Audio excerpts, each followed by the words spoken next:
Episode 10. Pas Stephen dan Sarah terus terjaga di dalam tenda hingga pagi hari. Mereka masih belum berani untuk keluar dari tenda dan mereka bertanya-tanya, sesuatu apakah kiranya yang menyeret tenda mereka semalam. Beberapa saat kemudian, Pak Stephen pun mulai memberanikan diri untuk keluar dari tenda mereka. Betapa terkejutnya Pak Stephen dan Sarah saat mendapati kalau mereka kini berada di tempat yang berbeda dari sebelumnya. Dan di sekeliling mereka dipenuhi dengan jaring laba-laba. Pada pagi hari di kota malam kelam, keluarga Jim yang baru pada bangun malah dihebohkan dengan kedatangan Jed si cerewet. Dia mengaku kalau dirinya akhirnya menemukan solusi untuk energi listrik radio. Kan pada awalnya mereka bingung nih gimana caranya mendapatkan listrik, karena sama sekali nggak ada colokan listrik di tempat ini. Kabel-kabel di rumah juga di dalamnya kosong, nggak ada kawat tembaganya. Akan tetapi, Jed akhirnya menemukan cara yang brilian. Pertama-tama, ia melepaskan bohlam lampu. Di sana Jed membawa sebuah hair dryer yang ujung colokannya sudah dilepas. Kawat kabelnya dimasukkan ke soket lampu, terus bohlam lampunya dipasang lagi. Dan jreng-jreng, saat lampu dihidupkan, hair dryernya juga menyala. Wah, penemuan yang sangat hebat, ujar Jim dan keluarga. Beberapa saat kemudian bisa dilihat para warga pun mulai bekerja sama di rumah koloni untuk menyambungkan kawat kabel dari satu lampu ke lampu lainnya agar nanti bisa digunakan untuk menara radio di atas atap.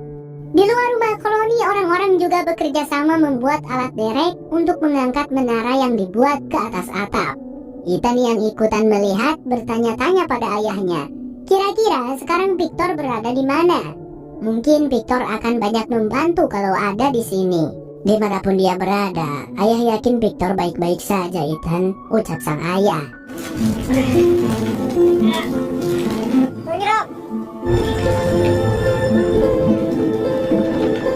Di dalam rumah koloni, tiba-tiba Alice menghampiri Fatima dan mengajaknya untuk berbicara secara empat mata. Fatima pun mengikutinya keluar hingga ke jalan dekat rumah kaca. Di tempat itulah pertama kalinya Alice melihat Fatima, yang pada saat itu Alice sedang dilanda duka akibat meninggalnya sang ibu. Namun, kedatangan Fatima mampu mengobati kesedihan di hatinya Alice. Dan kini sebenarnya Alice tidak peduli mau berada di tempat antah berantai ini atau bisa pergi dari sini. Bagi Alice semuanya akan tetap sama karena rumah bagi Alice adalah Fatima. Jadi pada momen ini, Alice melamar Fatima untuk menjadi istrinya. Seketika perempuan itu terharu, dan tentu saja ia menerima dengan sepenuh hati lamarannya Alice, karena dia juga sangat mencintai Alice.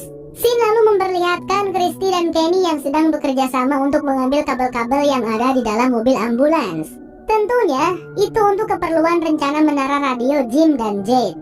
Pada momen itu, Kenny memanfaatkannya untuk mencoba mengungkapkan perasaan cintanya kepada Christy. Akan tetapi, pemuda itu harus menelan kesedihan dan kekecewaan saat Christy menolaknya dan menceritakan kalau dia sudah bertunangan. Namun di situ Kenny berusaha bersikap baik-baik saja. Meskipun kelihatan banget gitu dia canggung dan berusaha menahan rasa kecewanya. Kenny pun pamit karena katanya ada urusan yang harus dilakukan. Kamera lalu menyorot Jade yang pulang ke rumah untuk mengambil sesuatu. Ia melihat Bu Liu yang sedang berdoa. Setiap hari selalu begitu, selalu terlihat sedih karena kepergian sang suami. Di situ Jade lalu mengajak wanita tua itu berbicara. Ia bercerita bahwa dulu sejak kecil ia tinggal bersama neneknya di Perancis. Lalu ketika umurnya 12 tahun, neneknya itu meninggal dunia, sehingga Jade harus kembali ke Amerika untuk tinggal bersama pamannya. Oh ya, Jade ini dari kecil udah yatim piatu. Jade sangat sedih saat akan meninggalkan Perancis. Meskipun secara logika neneknya sudah tiada, tapi ia merasa seolah meninggalkan sang nenek sendirian di sana. Karena si nenek tidak punya satupun kerabat di Perancis. Namun saat di bandara, saat ia menangis, ada seorang wanita baik hati yang membelikannya minuman soda. Jadi kecil bercerita pada wanita itu tentang kesedihannya. Lalu wanita itu mengucapkan sesuatu yang selalu Jade ingat sampai sekarang. Mereka yang telah tiada akan selalu ikut denganmu saat kau pergi. Mereka akan selalu ada di sini, ucap Jade sambil menyentuh dadanya sendiri. Hal itu membuat Bu Liu menangis terharu dan ia pun berterima kasih kepada Jade. Hal itu membuat Bu Liu menangis terharu. Kembali pada Pak Steven dan Sarah. Mereka sudah mengemas tenda dan mencoba pergi dari tempat tadi. Pak Steven katanya ingin mengikuti arah dari sorotan lampu yang bersinar tadi malam. Akan tetapi Sarah kurang setuju dengan keputusan Pak Steven. Gadis itu bertanya, siapakah Mr. Fish and Loaves yang disebutkan oleh seseorang yang berbisik kemarin kepada Sarah. Pak Steven pun mengakui kalau Mr. Fish and Loaves adalah panggilan untuk dirinya saat masih di tentara. Tapi panggilan itu hanya diketahui oleh Alice dan mendiang Abby. Tidak ada siapapun di sini yang tahu. Sarah lalu berteori kalau mungkin saja yang berbisik kepadanya adalah arwah dari mendiang istri Pak Steven. Sarah menegaskan bahwa mereka disuruh untuk kembali. Kenapa Pak Steven malah mencoba untuk pergi lebih jauh? Ya karena gue juga kagak tahu Sarah kemana arah jalan pulang ke kota malam kelam. Kita entah lagi di mana dan kenapa sih seseorang itu nggak memberitahumu arah pulang ke kota? Gerutu Pak Steven. Dan tiba-tiba ia mendengar suara seseorang meminta pertolongan. Sarah sendiri tidak mendengarnya, tapi ia tetap mengikuti Pak Steven yang berlari ke arah sumber suara tersebut. Hingga mereka berdua menemukan sebuah pohon yang diselimuti oleh jaring laba-laba yang tebal dan banyak. Pak Steven mendekati pohon itu dan ia akhirnya melihat seseorang yang berteriak minta tolong. Seseorang itu terikat erat oleh jaring laba-laba. Pak Steven seketika terkesiap karena ternyata itu adalah Abby. Ia hendak menolong sang istri, akan tetapi istrinya tiba-tiba berubah menjadi sosok yang mengerikan dan mencoba menariknya. Pak Steven untungnya berhasil melepaskan diri dan sosok Abby itu menghilang. Namun ada sekumpulan laba-laba yang menyerang dan menggigit tubuh Pak Steven. Pria itu sampai harus melepaskan baju dan Sarah juga membantunya mengusir para laba-laba itu dari badannya Pak Steven. Apa kau melihat sesuatu di sana Pak Steven? Tanya Sarah. Tidak, aku tidak melihat apa-apa, jawabnya. Mereka pun melanjutkan perjalanan hingga hari terlihat sudah mau gelap. Tapi Pak Steven tiba-tiba sempoyongan. Ia merasakan kepalanya yang sakit dan badannya juga demam. Mungkin akibat gigitan laba-laba tadi. Pria itu pada akhirnya menyerah dan menerima takdirnya jika memang dia akan mati di sini. Lagi pula sekarang mereka sudah buntu. Pak Steven tidak tahu mereka berada di mana. Dan bahkan ia tidak tahu apakah jalan ini benar mengikuti arah sumber cahaya semalam. Tapi di situ Sarah berusaha menguatkan Pak Steven. Karena jika Pak Steven menyerah di sini sekarang, maka dia tidak akan pernah bisa lagi bertemu dengan Alice putranya. Setelah mendengar kata-kata penyemangat dari Sarah, akhirnya Pak Steven pun mau bangkit berdiri. Akan tetapi, cuaca mulai menunjukkan taringnya. Sebentar lagi sepertinya akan terjadi badai yang besar. Sementara itu di rumah koloni semua persiapan telah selesai. Terlihat juga Jed dan Bu Liu membawakan makanan untuk orang-orang yang ada di sana. Jed segera masuk ke rumah koloni karena ia akan bertugas di atas atap. Akhirnya semuanya telah selesai, wey. Bentar lagi kita bisa pulang. Oke semuanya, kalau ada yang ngacauin harus dimasukin ke kotak dihukum mati, oke? Ucap si Jed dengan sontoloyonya yang langsung diomelin oleh Donna. Jed ini emang ngeselin sih guys. Kemudian di ruangan dapur, Kenny yang sedang sendirian dihampiri oleh Christy. Keduanya nampak canggung hingga Christy mengatakan sesuatu, bahwa sebenarnya dirinya merasa sangat bingung akan apa yang harus dia lakukan. Di satu sisi, ia ingin sekali bisa pulang dan bertemu kembali dengan tunangannya, menikah dan hidup bersama sampai akhir tua. Tapi di sisi lain, Christy juga ingin bersama dengan Kenny. Karena Kenny adalah pria yang sangat luar biasa yang pernah Christy temui, yang selalu ada dan selalu membantunya di tempat antah berantah ini. Perempuan itu memegang tangannya Kenny dan berkata saat ini ia tidak bisa memilih salah satunya. Beberapa saat kemudian semua orang pun berkumpul untuk melihat Jed dan tim mendirikan menara radio di atas atap rumah koloni. Setelah menara itu berdiri dengan kokoh, Jim mulai memberikan aba-aba pada semua yang bertugas untuk menyalakan lampu secara bersamaan. Radio pun menyala.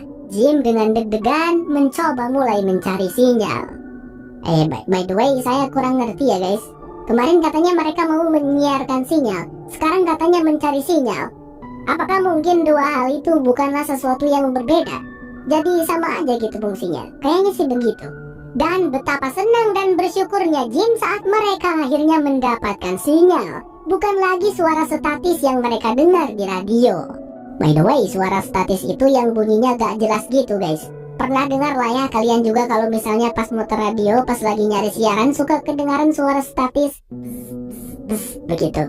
Semua orang bersorak senang. Tabi yang ikut melihat izin pergi karena ia masih ingin melanjutkan pekerjaannya menggali tanah di rumah. Lalu di atas atap, Jed dan kawan-kawan mulai ketar-ketir saat melihat awan hitam di hutan yang menandakan akan adanya badai yang datang.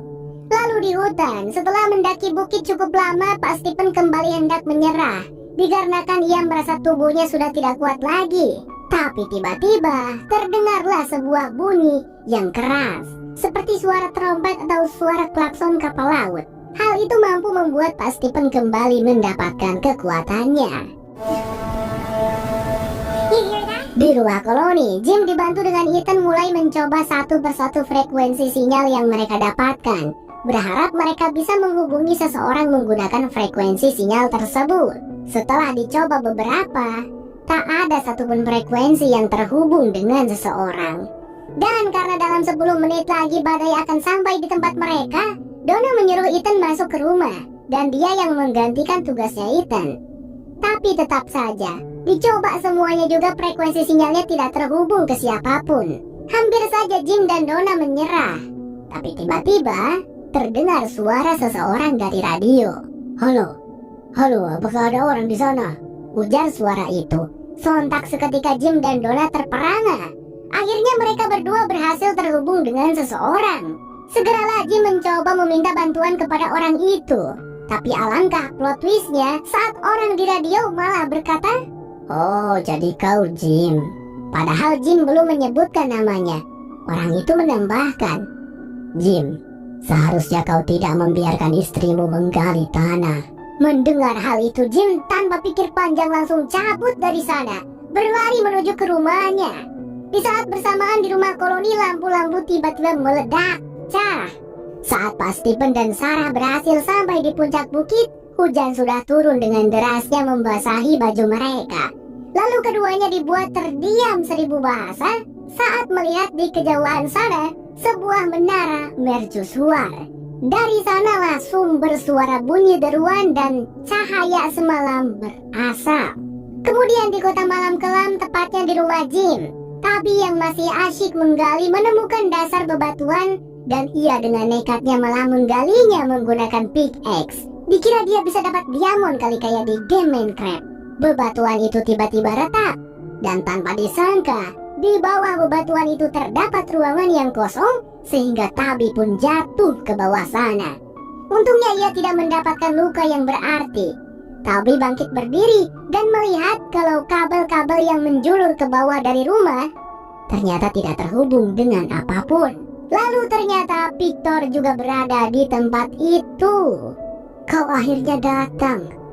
Anak berbaju putih berkata padaku bahwa kau akan datang, dan dia menyuruhku untuk menunggu di sini. Ternyata anak itu benar, ucap Victor. Pria itu memberitahu Tabi bahwasanya tempat ini adalah tempat di mana para makhluk Nightmon tidur di siang hari. Ia menunjukkan kalau makhluk-makhluk Nightmon juga menggambar di dinding tempat tersebut. Mereka tak punya banyak waktu. Victor menarik Tabi menjauh dari sana, berbarengan dengan rumah keluarga Jim yang mulai roboh. Jim juga sudah sampai di rumah tersebut. Dia begitu sangat kaget mendapati lantai rumahnya jebol tepat ke bawah galian mereka di basement. Seakan-akan ada tarikan gravitasi yang dahsyat dari bawah sana. "Tabi, di mana kamu? Tabi!" teriaknya Jim penuh kekhawatiran. Kamera kembali menyorot Pak Stephen dan Sarah yang berusaha untuk mencapai menara mercusuar yang mereka lihat tadi. Akan tetapi Pak Stephen sudah tidak kuat lagi untuk berjalan. Sarah juga tidak mau meninggalkan pria itu di sana. Untungnya sebuah pertolongan datang. Anak berbaju putih memanggil Sarah, mengatakan kalau tempat ini mulai marah. Tapi ia juga menunjukkan sebuah tempat untuk berlindung, yaitu adalah pohon Faraway. Tanpa ragu, Sarah menuntun Pak Stephen ke pohon tersebut, dan Pak Stephen tidak punya pilihan lain selain menurut untuk masuk ke lubang pohon itu. Tapi tiba-tiba, ia sudah berada di sebuah tempat yang sempit dan kecil. Di sekelilingnya hanya ada tembok, bukan lagi sebuah pohon. "Lah kok jadi gini? Gua di mana? Sarah! Ente di mana, Sarah? Siapapun, tolong saya! Teriak Pak Stephen. Lalu season 1 pun ditutup dengan memperlihatkan kantinnya Bu Liu. Seperti biasa, radio tiba-tiba menyala memutar sebuah lagu. Sebuah mobil bus pun menepi di tempat tersebut. Entah siapa, kita tak tahu.